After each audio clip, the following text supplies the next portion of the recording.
Hello everyone, it's Shane Kanto, your Wasteland reviewer, and I'm here to review the one and only Ivan.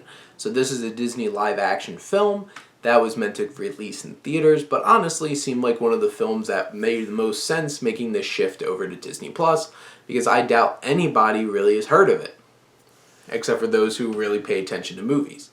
And this is based off of a book. It's about a gorilla in a mall circus. Yes, kids. Should I describe what a circus is? I might have to describe what a mall is at this point. But anyway, this little circus is inside this mall, and there's a gorilla, and he's the star until a small baby elephant comes around and becomes a new star. But is that what this story's really about? Like, the gorilla trying to find his place? Or is this film really a commentary on animal captivity? Because I feel like this is two very different stories, because I feel like the first half very much is this gorilla trying to find his way in this new situation and connecting with his fellow animals because they seem to like the life that they live. And then boom, they're not happy anymore. And they try to escape or try to make messages because Ivan learns how to draw and tries to portray things through that way. And that's the tricky thing about this film that brings it down, is like it does very much feel like two different perspectives and two very different films pulled together, and it doesn't always seamlessly come together in that way.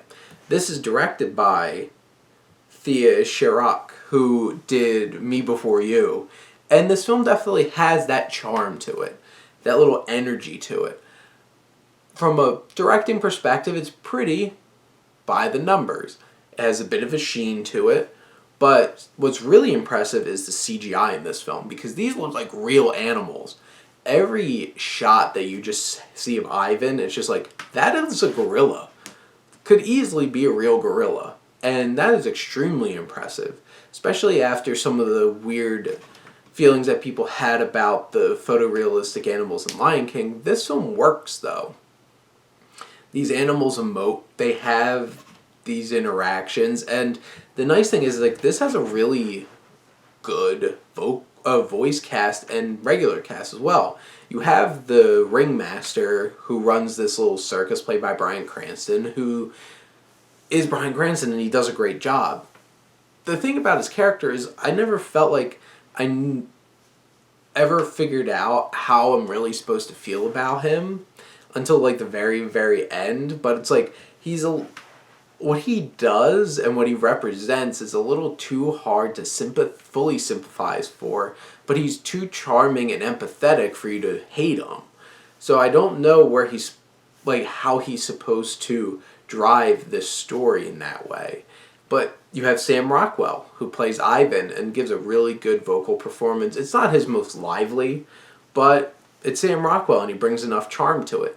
Angelina Jolie was really nice as the original elephant in the show, who's soft-spoken and supportive.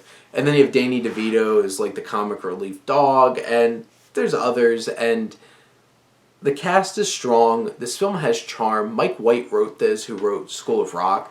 This definitely has charm and care into it. It never really goes too deep into the darker aspects of the story, and I think that hurts it because you never really feel the full impact of some of these big emotional moments, especially Ivan's backstory, which should be absolutely devastating on the levels of pretty devastating Disney moments. But I don't know if it really commits fully to portraying just how sad and emotional that moment is.